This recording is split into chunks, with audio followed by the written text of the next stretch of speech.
அல்லேலூயா. ஒரு சின்ன ஜெபம். இயேசுவின் நாமத்தினாலே நீர் பேசும் நாங்கள் கேட்கட்டும். தேவ ஆவியானவர்கள் மத்தியில் அசைவாடுவீராக. கிருபதாருங்க. இயேசு மூலம் ஜெபிக்கிறேன் ஜீவன் உள்ள தகப்பனே. ரைட். நல்ல காலங்க. சூழ்நிலைகள் மாறும். ஒரு கஷ்டமான சூழ்நிலைகள் இருக்கும்போது ஒரு சமாதானமான காரியங்கள் நடக்கும். இரவுன்னு ஒன்று இருந்ததுன்னா பகல்னு ஒன்று இருக்க தான் செய்யும். இருள்னு ஒன்று இருந்தால் வெளிச்சம் என்று ஒன்று உண்டு. ஆனால் நாம் அந்த இருளின் காலங்களிலே அல்லது உபத்திரவத்தின் காலங்களிலே இது இப்படியே நம்ம இருந்துருவோமான்னு நினைக்கக்கூடிய நாட்கள் எல்லாம் நமக்கு வரும். நிறைய பேருக்கு அதில் அந்த இடங்களில் ரொம்ப சோர்ந்து போகிறார்கள். ஒரு இழப்பு, ஒரு பெரிய அவமானங்கள் அல்லது குடும்பத்தில் உண்டாகிற நெருக்கங்கள், இப்படி சில மாதங்கள் சில வருடங்கள் கூட ஓடலாம். நோய் வியாதிங்கிற இதில் ஏதோ ஒரு பிரச்சனை நம்ம ஆத்மாவை சீரழிக்கிற அல்லது சரீரத்தை பலவீனப்படுத்துகிற இந்த கொடிய அந்த பிசாசின் போராட்டங்கள் அல்லது சாபத்தினால் உண்டாகிற போராட்டங்கள் மூலமாய் நாம் பயங்கரமாய் நெருக்கப்படுகிறோம்.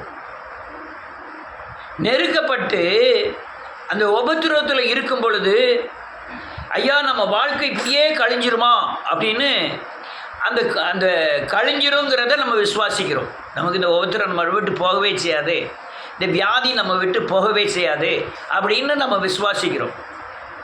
நீங்கள் உபத்திரவத்தில் இருக்கும்போது வேத வசனத்தை சந்தேகப்படக்கூடாது. நீங்கள் வேத வசனத்தை பிடித்து கொண்டு உபத்திரவத்தில் சந்தேகப்படணும். உபத்திரவம் பிசாசின் மூலமாய் வரக்கூடிய ஒரு பயங்கரமான கொடிய அல்லேலூயா போராட்டம், நம்மை விலக்கு தள்ளக்கூடிய ஒரு சக்தி. ஆத்மாவை பலவீனப்படுத்தி சரீரத்தை பலவீனப்படுத்துகிற ஒரு சக்தி, அல்லது சரீரத்தை பலவீனப்படுத்தி ஆத்மாவை பலவீனப்படுத்துகிற ஒரு பொல்லாத பிசாசின் கிரியைகள். ஏதேன் தோட்டத்தில் இந்த உபத்திரவங்கள் இருந்ததில்லை, அங்கே கண்ணீரே இருந்ததில்லை, துன்பங்கள் இருந்ததில்லை, தீய எண்ணங்கள் இருந்ததில்லை. அதனால அவங்க அல்லேலூயா ஏதேன் தோட்டத்தில் ஆதாமும் ஏவாளும் தேவனோடு உலாவினார்கள். இவர் எப்போ பாவம் செய்ய ஆரம்பித்தாங்களோ அவனே தேவனுடைய தொடர்பு அவங்களுக்கு விட்டு போயிட்டு. அதே போல் நம்ம உபத்திரவத்தின் காலத்தில் நீங்கள் வேத வசனத்தை விசுவாசித்து அல்லேலூயா அந்த உபத்திரவத்தை சந்திக்கணும். 3 காரியங்களில் நீங்கள் தேவ அல்லேலூயா அந்த உபத்திரவத்திலிருந்து வெளியே வரலாம். ஒன்று, மனம் திரும்புதல், சிலுவை உபதேசம், இரத்தம், பலி, காயங்கள், இவைகளை தியானம் செய்து இயேசு எனக்காக சிலுவையில் பலியானாருங்கிறத விசுவாசித்து நீங்கள் அறிக்கை செய்து நீங்கள் வெளியே வந்துடலாம். இன்னொன்று, அவருடைய வார்த்தையை பிடித்து கொண்டு அவர் வார்த்தையே சொல்லி வார்த்தையே விசுவாசித்து அல்லேலூயா நீங்கள் அந்த உபத்திரவத்திலிருந்து வெளியே வரலாம். அழகா சொன்னார் யாக்கோப்பு, சோதிக்கப்படுகிற எவனும் தேவனால் சோதிக்கப்படுகிறேன் என்று சொல்லாதிருக்க கடவன், அவனவன் சுய இச்சையினாலே இழுப்புண்டு சிக்குண்டு சோதிக்கப்படுகிறான். அதனால் நமக்கு வர்ற எல்லா காரியங்களும் சுய இச்சையினாலே இந்த பூமியிலே நாம் நிறைவேற்றக்கூடாத காரியங்களை நிறைவேற்ற வேண்டும் என்று நிச்சயிக்கிறதுனால பல உபத்திரவங்களை நாம் சந்திக்க வேண்டியதாக இருக்கும். சிலருக்கு ஒரு நாள் மட்டும் இருக்கும், சிலருக்கு ஒரு மாதம் இருக்கும், சிலருக்கு ஒரு வருஷங்கள் கூட இருக்கலாம். ஆனால் நீங்கள் விசுவாசிக்கிற பலனாலும் இயேசுவை நம்புகிற சிலுவையை அறிக்கை செய்கிறது மூலமாகவும் இயேசுவை பின்பற்றுகிறது மூலமாகவும் வசனத்தை விசுவாசிக்கிறது அடிப்படையில் தான் இந்த உபத்திரவத்திலிருந்து நீங்கள் வெளியவே வர முடியும். எனக்கு அநேக உபத்திரங்கள் வந்தது. உங்களில் அநேகரை காட்டிலும் அதிகமான உபத்திரங்களை சந்திக்க வேண்டியதாக இருந்தது. எல்லாவற்றிலும் நான் மனம் திரும்புவேன், அல்லது இயேசுவின் வார்த்தைகளை வாசித்து அதை பின்பற்ற நினைப்பேன். அடுத்தால தேவ வார்த்தையை இருதயத்தில் வைத்து வாயிலை அறிக்கை செய்வேன். அதனால் எல்லாம் மாறும். இந்த 3 காரியங்களும் மாறவே செய்யாது. அதனால் உங்களுக்கு சோதனை இல்லாத மனுஷன் கிடையாது. எப்போது விடியும் என்று காத்திருக்கிற ஜாமக்காரனை பார்க்கிலும் இந்த சோதனையிலிருந்து வெளிச்சத்துக்கு வருவதற்காக நாம் தீவிரப்பட வேண்டும். ஆனால் ஒரு சிலர் அப்படியே நஞ்சி அப்படியே சோதனையை அப்படியே சகிக்கிறேங்கிறது நினச்சிக்கிட்டு அந்த விடுதலை ஆகுக்கு உண்டான முயற்சிகளை செய்ய மாட்டார்கள்.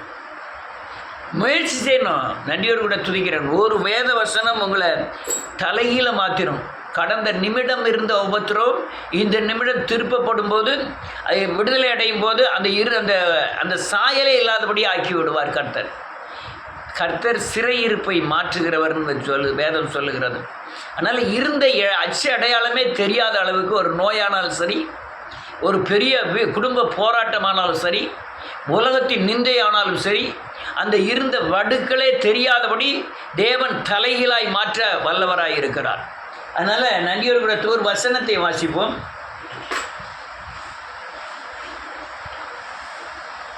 1 கொரிந்தியரின் புத்தகம் 10வது அதிகாரம்.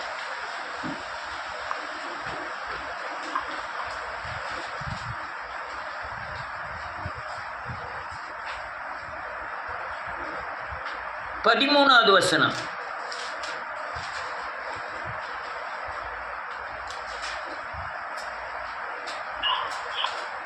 மனுஷனுக்கு நேரிடுகிற சோதனையே அல்லாமல் ஆமென் வேறே சோதனை உங்களுக்கு நேரிடவில்லை. ஆமென். தேவன் உண்மை உள்ளவராய் இருக்கிறார். ஆமென். உங்கள் சாட்சி மேலாக நீங்கள் சோதிக்கப்படுவதற்கு அவர் இடம் கொடாமல். நல்ல காலுங்க. நீங்கள் மனுஷராய் இருக்கிறீர்கள். உங்கள் பணபலம் இவ்வளவுதான், உங்கள் பக்தியின் பலம் இவ்வளவு தான். அலலியா உங்களை கொண்டு போய் பாகிஸ்தானோட சண்டை போடுறதுக்கெல்லாம் கொண்டு போய் விட மாட்டார். ஒரு பெரிய ஈராக் பார்லெல்லாம் கொண்டு போய் விட மாட்டார். உங்கள் குடும்பத்தில் உண்டாகிற போராட்டங்கள் உங்களுக்கு திராணிக்கு உட்பட்ட போராட்டங்கள். திராணி என்றால் உங்கள் ஜெபத்தின் பலன், வேத வசனத்தின் பலன், உங்கள் பரிசுத்தத்தின் பலன், உங்கள் ஞானத்தின் பலனின் அடிப்படையில் தான் ஒரு மனுஷனுக்கு சோதனையே அனுப்பப்படுகிறது. அந்த திராணிக்கு தக்கதாக, உனக்கு தூக்கக்கூடிய சமைக்கு தக்கதாக தேவன் அந்த உபத்திரவங்களை அனுமதிக்கிறார். வேதம் சொல்லுது, அல்லேலூயா, நன்றியோடு மனுஷனுக்கு நேரிடுகிற சோதனை அல்லாமல் வேற சோதனை உங்களுக்கு வர்றதே கிடையாது. அல்லேலூயா, மனு குலத்துக்கு என்ன சோதனை அனுமதிக்கப்பட்டிருக்கோ அந்த சோதனை தான் உங்களுக்கு அனுமதிக்கப்படுகிறது. அடுத்தால என்ன எழுதியிருக்கு? சோதனையை தாங்கத்தக்க ஆமீன். சோதனையோடு கூட அதற்கு தப்பிக்கொள்ளும்படியான போக்கையும் உண்டாக்குவார். நல்ல கேளுங்க. சோதனையை தாங்கத்தக்கதாக. சோதனை என்னத்தை கொண்டு வருது? உங்களுக்கு பெரிய படிப்பினையை கொண்டு வருது. சோதனை என்ன கொண்டு வருது? உங்களுக்கு பயங்கரமான ஆவிக்குரிய தன்மைகளை கொண்டு வருது. அல்லேலூயா, ஒரு மனுஷன் சோதிக்கப்பட்ட பிறகு அவன் பொன்னை போல புடமிடப்பட்ட பிறகு, அல்லேலூயா, நன்றியோடு கூட துதிக்கிறேன் இயேசுவின் நாமத்தினாலே, அவன் செழித்து ஓங்குவான். நான் ஒரு என்னது ஆபிரகாமை குறித்து வாசிக்கும்போது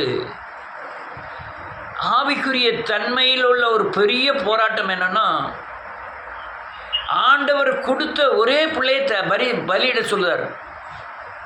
கர்த்தரால் சோதிக்கப்பட்டான்னு எழுதியிருக்கும். முதல் வசனம் கர்த்தர் ஆபிரகாமை சோதித்தார்னு எழுதியிருக்கும். 22வது அதிகாரம் நினைக்கிறேன். அந்த சோதனையில் யார்கிட்டையும் சொன்னால் ஏற்றுக்கிட மாட்டாங்க. இப்போ எல்லா காரியத்துலேயும் இந்த தாய்ங்கிற நிலைமை ஒரு பயங்கரமான அதை என்ன சொல்லுவோம்னா, அது மனுஷனால் யூகம் பண்ண முடியாத ஒரு அன்பின் சுருவம் தாய். ரவி வீட்டில் இருக்கான்.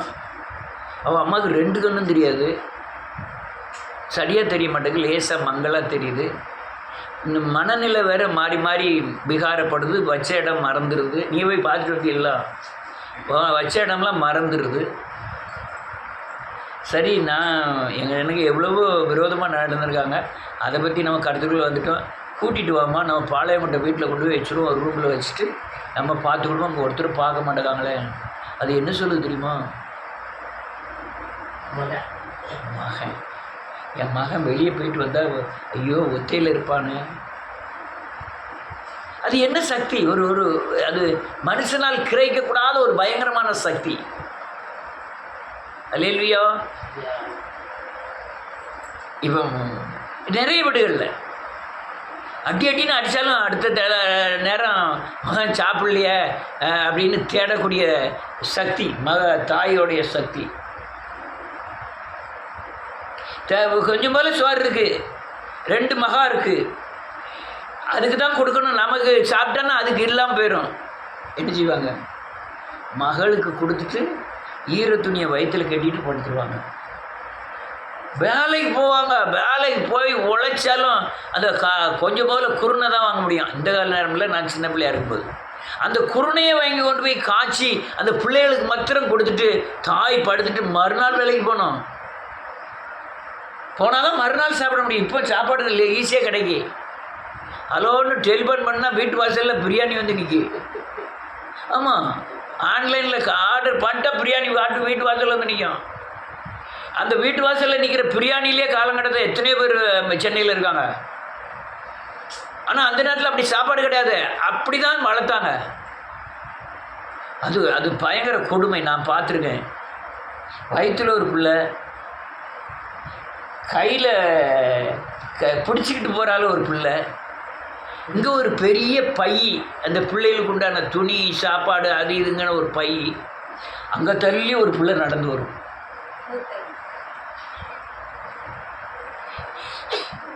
இந்த அனுபவத்தை ஒரு ஆணால் அனுபவிக்க முடியுமா? அவள் தான் அனுப்பிப்பான். எனக்கு பயங்கர சங்கடமாக இருக்கும்.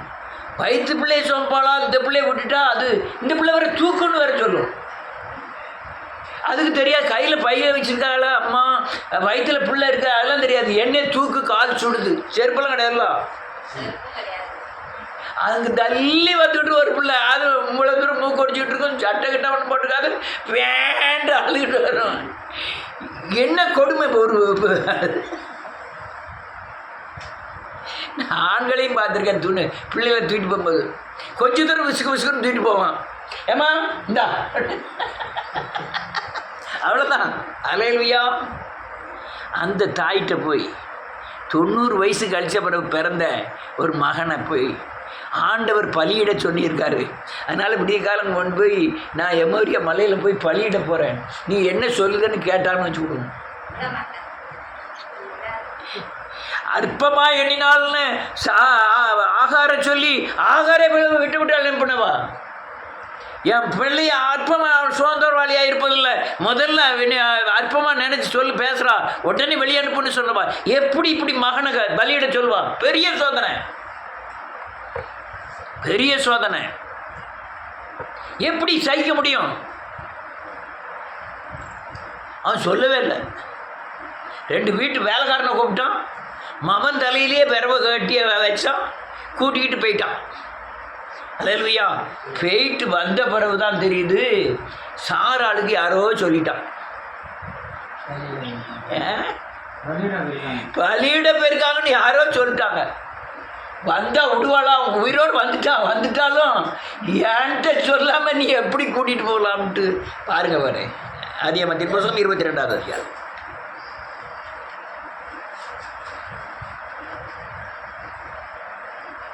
19வது வசனம்.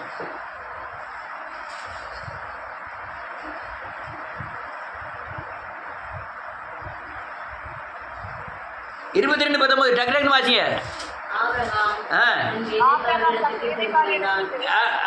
ஆபிரகாம் தன் வேலைக்கார இடத்துக்கு திரும்பி வந்தான். அவர்கள் எழுந்து புறப்பட்டு வேகமாய் பெர்சேபாவுக்கு போனார்கள். பெர்சேபாவுக்கு போனார்கள். ஆபிரகாம் பெர்சேபாவிலே குடியிருந்தான். அங்க தங்கிட்டான். வீட்டுக்குள்ள பொண்டாட்டிக்கு அவனுக்கு பயங்கர சண்டை, பெரிய சோதனை. வயசு எத்தனை சண்டை? 50 கல்யாணம் முடிச்சு நேரத்தோட எங்களுக்கு 36 வருஷம் முடிஞ்சு போச்சு. நேற்று கல்யாண நாள்.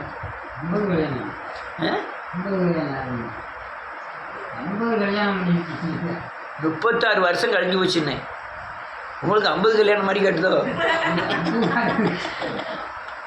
36 வருஷம் முடிஞ்சு போச்சு நேரத்தோட. இவனுக்கு எத்தனை வருஷம் முடிஞ்சு போச்சு? வயசு என்னாவது? 100 வயசு தாண்டுது. 113 வயசு 114 வயசு இருக்கும். இவன் அப்புறம் ஈசாக்கு பலியிட போகும்போது அவளுக்கு 127 வயசில் அவள் இறந்து போகிறான். அது தனியும் எங்கே இருக்காங்க? தனித்தனியாக பிரிஞ்சிருக்காங்க. ஈசாக்கு 37 வயசு வரையும் அவங்க தனியாக. வாசிப்போம் அடுத்த அதிகாரம் 2வது வசனம் 23:2. கானான் தேசத்தில் உள்ள எபிரோன் என்னும் ஆமீன். கீரியாத் அர்பாவிலே சாராள் மரித்தாள். இப்போ அவன் எங்க இருக்கான்? பெத்சபாவில் இருக்கான். இவன் எங்க இருக்கா? எபிரோனில் உள்ள கீரியாத் அர்பாவிலே உள்ள அந்த இடத்துல இருக்கா. அப்பொழுது ஆபிரகாம் போதும். ஆபிரகாம் அங்கிருந்து இங்க வந்து சாராளுக்காக புலம்பி அழுதான். அல்லேலூயா. எவ்வளவு பெரிய சோதனை, எவ்வளவு பெரிய சோதனை. அல்லேலூயா. பல வருடங்கள் முதிர் வயதான பிறகு இவன் நம்ம வாலிப வயசாக இருக்கும்போது கொண்டாடி அது இது பேசுகிறான்னா உடனே ஆயிடுதுன்னுலாம். வயசாக அம்மா என்ன சொன்னாலும் என்ன செய்ய வேண்டியது இருக்குது. சரி சரி சரின்னு போனியான்னு கஞ்சி வேணுமே. என்னம்மா அது பேசி தொலைச்சி தட்டை யார் துவைச்சி போட்டுதான். என்னம்மா அது பேசி தொலைச்சி கறியில் உப்பு போடணுமே. உப்பு போடாமல் கொடுத்துடப்படாதே. என்னம்மா விடிய காலம் ஒரு அந்த சத்துணவு அந்த பாலில் போட்டு கலக்கி கொடுப்பாள கொடுக்கணுமே. நம்மளாலாம் போய் தீபத்தை வைக்க வேண்டியது வரும். எங்கள் வீட்டில் நடந்த கொடுமையை பாருங்கள். கொஞ்ச நாள் போனால் நான் இந்த வேதத்தில் வளர்ந்த பிறகு நம்ம துணியை நம்ம தான் துவைக்கணும், நம்ம பெட்ஷீட்டை நம்ம தான் மடித்து வைக்கணும், நம்ம பாத்திரத்தை நம்ம தான் என்ன செஞ்சுக்கணும் கழுவிடணும்னு ஒரு சிஸ்டத்தை வச்சுட்டேன். கண்ணு ஒரு தட்டு ஒரு கிண்ணம் ஏதாவது சாப்பிட்டுட்டு அதை நல்ல சோப்பு போட்டு கழுவி தண்ணியாக வச்சுருவேன். ஒரு 2-3 நாள் ஒரு வாரம் ஒரு மாதம் ஆஞ்சிது. அங்கே கூட 2 பாத்திரம் இருக்கு, அதை கழுவி போட்டானா அப்படின்ட்டான். அது நான் என்ன நினச்சேன், ஒரு தட்டு 2 சட்டி தானே நினச்சிக்கிட்டு நானும் விட்டு தேய்ச்சி கழுவி வச்சுட்டேன். கொஞ்ச நாள் போச்சு, மண்டாடி மாதிரி இருக்கு, அதை பூரா எடுத்து போட்டு கழுவி. அல்லேலூயா. சோதனை கடந்து போகும். இவன் இந்த வயசுக்கு அப்புறம் பயங்கர சோதனையில் அப்படிட்டான். பையனை பலியிடத்து கொண்டு போன சோதனையை காட்டிலும் இந்த சோதனை பெருசு. இதில் எப்படி சகிச்சான்னா அந்த தேவன் சொன்ன வார்த்தையை வைத்து சகித்தான். என்ன வார்த்தை சொன்னாரு? வானத்து நட்சத்திரங்களை போல உன் சந்ததி என்ன செய்வேன், பெருக பண்ணுவேன். இன்னைக்கு சாதாரண என்ற கோவப்பட்டுட்டு போட்டோம். ஆனால் எனக்கு வர்ற சந்ததி யாரு? அல்லையா, நான் என் சந்ததி எப்படி ராஜாக்கள் தோன்றுவார்கள். இன்னைக்கு வரையும் நம்ம யாரோட சந்ததியா இருக்கோம்? ஆபிரகாமின் சந்ததி, ஆபிரகாமின் குமாரனா இருக்கிறோம். காரணம் அன்னைக்கு சோதனையை சகித்தபடினாலே. அல்லேலூயா. சகிக்கணும். அது டேர்னிங் பாயிண்ட். நீ இப்போ படுகிற சோதனை எதிர்காலத்தில் ஒரு ஆவிக்குரிய பயங்கரமான ஆசீர்வாதத்தை கொண்டு வரும். எத்தனை வருஷம் ஓடிருக்கேன்? அந்த 36 வருஷம் ஓடிக்கிட்டு இருக்கேன். ஆனால் எந்த இதுவும் இல்லை. நான் உட்கார்றது, நான் பேசுறது, நான் நடக்கிறது எல்லாமே புக்கை மாறிடும், நிரூபணமாக மாறிடும். நான் ஒரு காலம் என்னை விட்டு நான் உங்களை விட்டு தூர போனாலும் அப்பா அங்கே வந்தாங்க, தாத்தா அங்கே வந்தாங்க, இப்படி பேசினாங்க, எல்லாம் ஞாபகத்துக்கு இருக்கும். அது பேசும், அது பேசும். ஆபிரகாமுக்கு அப்படி தான் பேசுச்சு. அல்லேலூயா. அன்னைக்கு மட்டும் சாராளை இணங்கி போயிருந்தோம்னா இந்த பலியிட கொண்டு போனதுக்கு அர்த்தமே இல்லாமல் போயிருக்கும். சாராள் போனால் பரவாயில்ல, ஆனால் வாக்குத்தத்தம் நிறைவேற வேண்டும். வாக்குத்தத்தத்தை பிடித்து கொண்டு இந்த சோதனையை அல்லேலூயா சோதனை நேரங்களில் வாக்குத்தத்தத்தை சந்தேகப்படாமல் தேவனை விசுவாசித்தான். அதனால சந்ததி பெரியது. ஆமென். ராஜாக்கள் சொன்னாங்களா? தாவீது யாரோட பிள்ளை? சாலமோன் யாரோட பிள்ளை? எல்லா ராஜாக்களும் யாரோட பிள்ளை? ஆபிரகாமின் சந்ததி. இயேசு யாரோட பிள்ளை? ஆபிரகாமின் சந்ததி. நாம் வரை ஆபிரகாமின் சந்ததியா மாற காரணம் அன்னைக்கு வாக்குத்தத்தத்தை பிடித்து கொண்டு சோதனையை சகித்தான். நீ வாலிப வயசுல பொண்டாடி பிரிஞ்சிருக்கலாம். ஆனால் வயசான பிறகு 1000 தான் வேலைக்காரனாக இருக்கட்டும், பொண்டாட்டி மாதிரி ஆகாது. 1000 தான் வேலைக்காரர் இருக்கட்டும், புருஷன மாதிரி ஆகாது. மண்டடிச்சு கீழே படுத்துட்டா ஏமா ஒரு கிளாஸ் தண்ணி வேணுமான்னு கேட்க அவன் மட்டும்தான் கேட்க முடியும். அண்ணன் தம்பி அக்கா தங்கச்சி யாரும் பார்க்க மாட்டாங்க. அவமானப்பட்டாலும் நிந்திக்கப்பட்டாலும் ஏசி வாங்கினாலும் பேச்சு வாங்கினாலும் தொடச்சி போட்டுட்டு நிற்கணும். அல்லேலூயா. இதுதான் காரியம். அதனால் சோதனை வரும்போது வாக்குத்தத்தத்தை நினைக்கணும். அல்லேலூயா. வாக்குத்தத்தத்தை நினைச்சு வாக்குத்தத்தத்தை சந்தேகப்படாமல் நிற்கணும். அப்போ சோதனைகள் எல்லாம் என்ன செய்கிறோம்? மாறி போகும். இன்னொரு வசனத்தை வாசி. யோசுவாவின் புத்தகம் 2வது அதிகாரம்.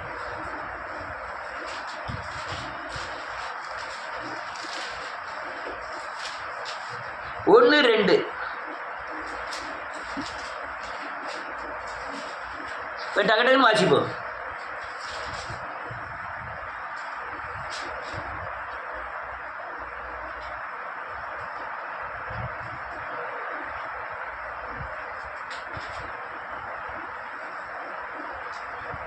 செல்லுலனாலும் வாசிக்கலாம். யோசுவா 2, 1, 2.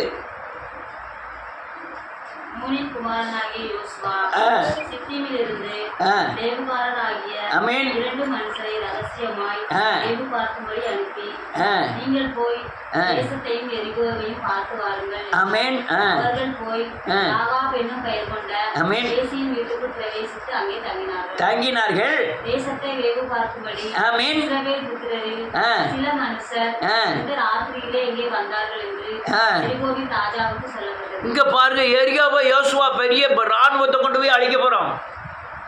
அங்க அந்த எரிகோ எப்படி இருக்குங்கன்னு பார்க்கறதுக்கு 2 பேரும் அனுப்புறோம். போனவன் வேசி வீட்டில் போய் தங்கி, வேசி வீட்டில் ஏன் தங்குறான்னா அங்கே உள்ள சூழ்நிலைகள் பூரா அந்த வேசிக்கு தான் தெரியும். வியாபாரம் பார்க்குறவங்களுக்கு கடையில் உள்ள வரவு செலவுகள் பூரா தெரியும். விவசாயம் பார்க்குறவங்களுக்கு விவசாயத்தை பற்றி, ஆனால் வேசிக்கு இந்த நாட்டை பற்றி பூரா யார் யார் எப்படிங்கிறது எல்லாமே தெரியும். அங்கே போய் தங்கி அவன்கிட்ட கேட்கும்போது அவர் சொல்கிறா, உங்கள் தேவன் பெரிய தேவன். அது 9 வசனத்துக்கு அப்புறம் இருக்குது. உங்கள் தேவன் பெரிய தேவன், செங்கடலை பிளந்து நடத்தினார். நீங்கள் வந்து எங்கள் நாட்டை பிடிச்சிப்பேங்கிறதுனால எங்களுக்கு திகில் பிடிச்சிருக்கு, பயமாக இருக்குது. உங்களை தேவனே தேவன் அப்படின்னு அதை ராகாப் சொல்கிறான். பெரிய சோதனை, பெரிய துன்பம் வரப்போகுது. இவங்களை பூரா சோளத்தட்டுக்குள்ளே கொண்டு போய் ஒழிச்சு வச்சுட்டு அந்த போர்ச்சேவர் வந்து கேட்கும்போது சொல்கிறான், அவங்க அப்படியே போயிட்டாங்க, அந்த மலை வழியாக போயிட்டாங்க, இன்றைக்கி சீக்கிரமாக பிடிச்சிக்கலான்னு சொல்லிட்டு இவனை வெளியே போய் சொல்லிட்டு, ஐயா நான் உங்களை காப்பாற்றினேன், என் குடும்பத்தை நீ காப்பாற்றணும். அல்லேலூயா. தப்புவிப்பார் தேவன். எந்த சூழ்நிலையிலும் உங்கள் சூழ்நிலையிலிருந்து மாற்ற வல்லவராக இருக்கிறார். ஆனால் எப்படி மாற்றுவார் என்ன அது தெரியாது. எப்படி காலங்கள் மாறும், வருங்காலங்களை பற்றி யாருமே, வருங்காலத்துக்கு அப்புறம் என்ன நடக்க போகுதுன்னு யாருக்கும் தெரியும். நீ சர்ச்சை முடிஞ்ச உடனே எந்த பஸ்ஸில் போய் ஏறுவீர்கள்?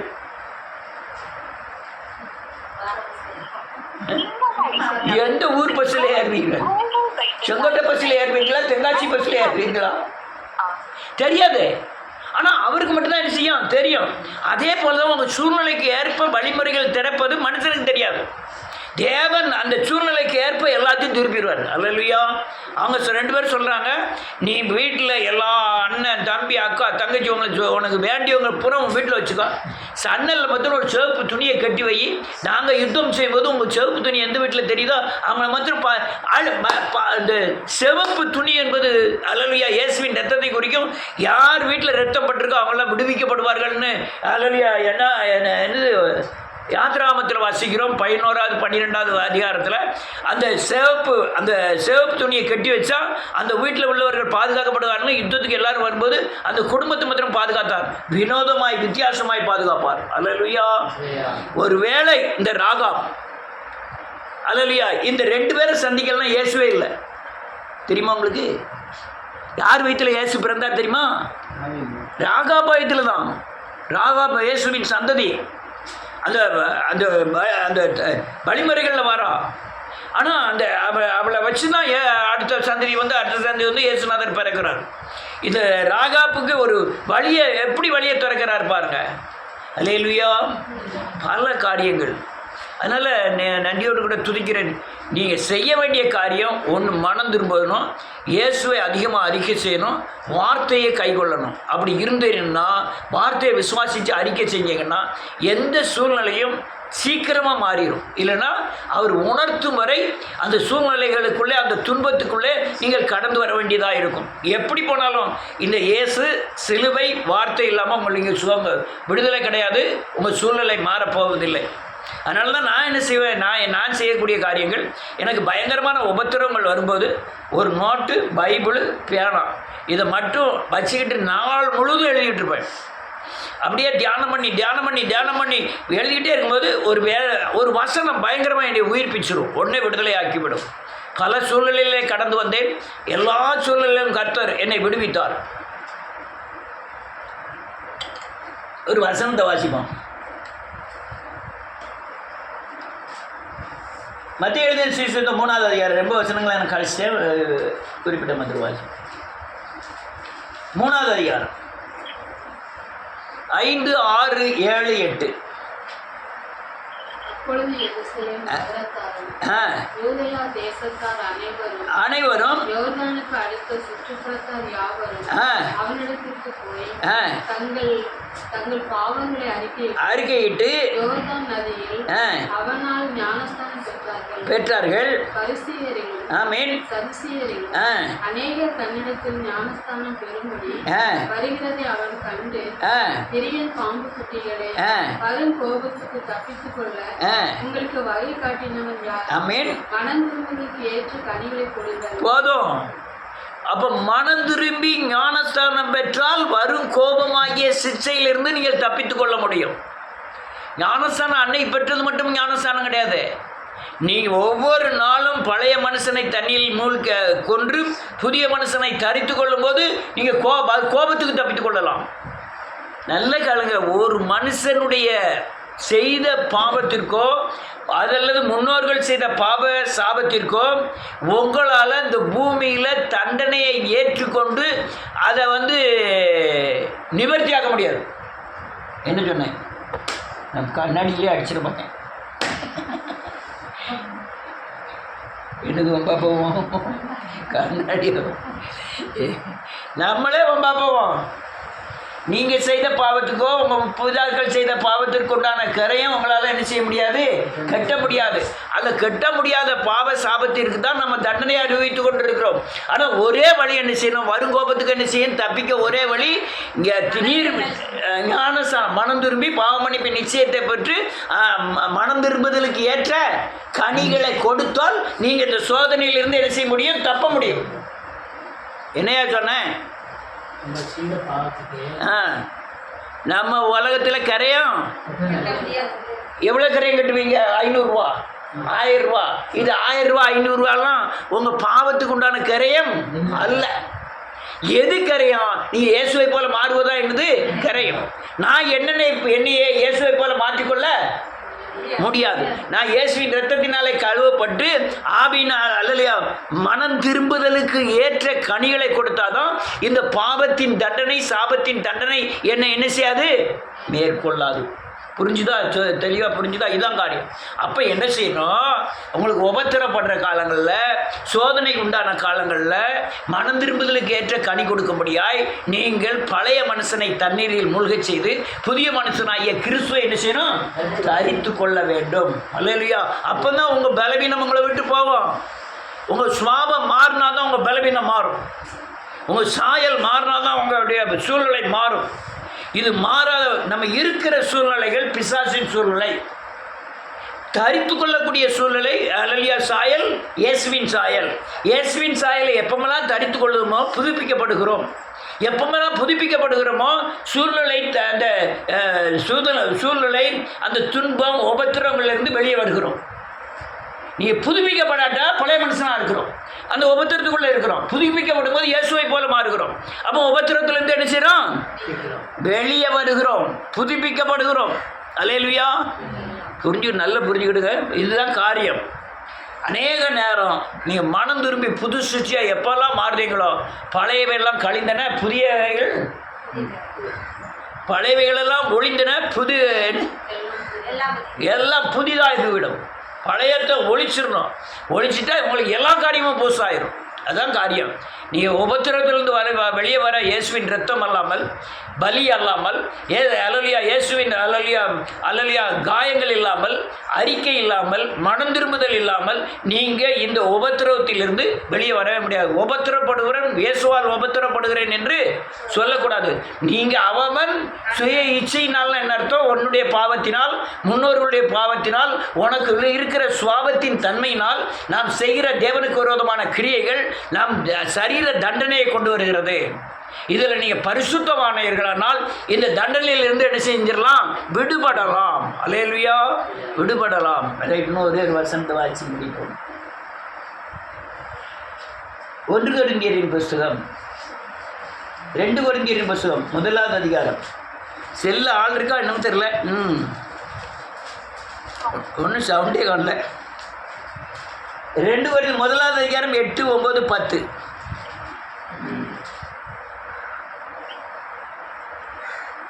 ஆகையால் ஆ. சகோதரரே, ஆ ஆசியாவில் நேரிட்ட உபத்திரவத்தை நீங்கள் அறியாதிருக்க எங்களுக்கு மனதில்லை. மனதில்லை. என்னவெனில், ஆ. உழைப்போம் என்ற நம்பிக்கை அற்று போகத்தக்கதாக ஆ. எங்கள் பலத்திற்கு மிஞ்சின அதிக பாரமான வருத்தம் எங்களுக்கு உண்டாயிற்று. யார் எழுதுதா? பவுல் எழுதுறாரு. தப்பி பிழைப்போங்கிற என்ன விதை இல்லை.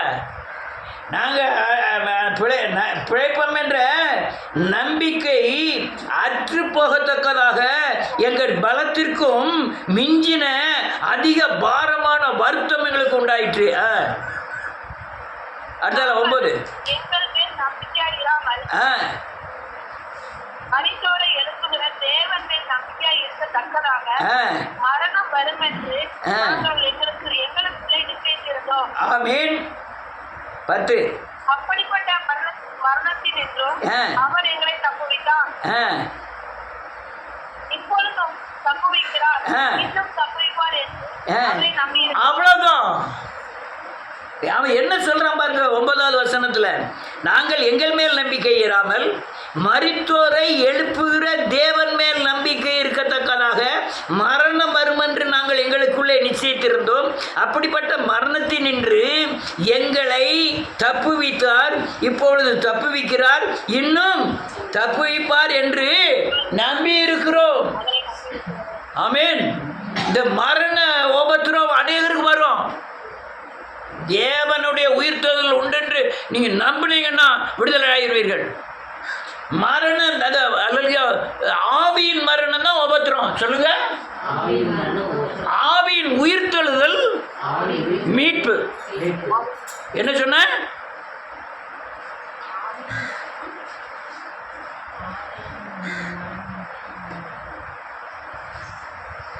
என்ன சொன்ன?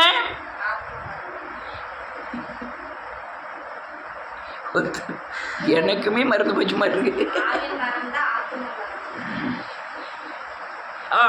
ஆவியின் மரணமே ஆத்ம மரணம். ஆவியின் உயிர்த்தெழுதல் ஆத்ம உயிர்த்தெழுதல். ஆத்மா உயிர்னால் சரீரம் உயிர்த்தெழுந்துடும். உபத்திரத்துலேருந்து வெளியே வந்துடுவீங்க. இதுதான் காரியம். 3 காரியங்களில் டக்குன்னு சொல்லி முடிக்கிறேன். 3 காரியங்களில் அந்த உபத்திரவத்திலிருந்து, துன்பங்களிலிருந்து, துயரங்களிலிருந்து வெளியே வரலாம். ஒன்று இயேசு, இன்னொன்று சிலுவை, இன்னொன்று வார்த்தை. இந்த 3 சேர்ந்துட்டுனா உடனே நீங்கள் டக்குன்னு வெளியே வந்தால் வார்த்தையின் மூலமாய் இயேசுவை நோக்கி பார்த்து சிலுவையில் மனம் திரும்பினீர்களானால் நீங்கள் உடனே வெளியே வந்துடலாம், எந்த உபத்திரமானாலும். அதனால் இந்த இந்த இந்த 3 காரியங்கள் பைபிள் அல்லையா பவுல் காலத்தில் இந்த மத்தேயு வரையும் தான் இருந்தது. இந்த 3-4 சுவிசேஷம் தான் இருந்தது. அதுக்கப்புறம் உள்ளது இல்லை. ஆனால் பவுலுக்கு அப்புறம் உள்ள காலங்களில், நம்முடைய காலங்களில் பவுல் எழுதின அநேக நிருபங்கள் நம்மகிட்ட இருக்கிறதுனால இந்த படிகளின் மூலமாய், இந்த பவுலின் ஆலோசனை மூலமாய் இந்த உலகத்தில் உள்ள உபத்திரத்தின் பாடுகளின் துக்கங்களிலிருந்து நீங்கள் இயேசுவின் மூலமாய், வேத வார்த்தை மூலமாய், சிலுவை மூலமாய் விடுபட முடியும். இதை மதுரம் உறுதியாக நம்புங்க. கர்த்தர் உங்களை ஆசீர்வதிப்பாராக.